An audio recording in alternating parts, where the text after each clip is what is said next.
Tired of building the same thing over and over?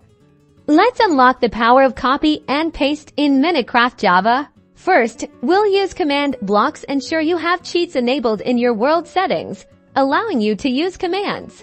Type the following command into the chat. Give at p Minecraft command _block. This will give you a command block in your inventory.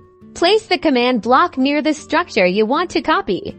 Now for the magic, open the command block interface and type in the correct command to save the structure. This command uses structure blocks behind the scenes. Don't forget to name your structure in the command to keep track of the copy.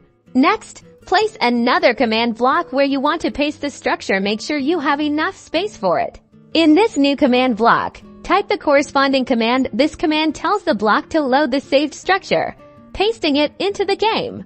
Activate the command block, and bam, your structure is duplicated. If you don't like using commands, there are also third-party applications that provide a graphic interface for structure manipulation, allowing for easier copy and pasting.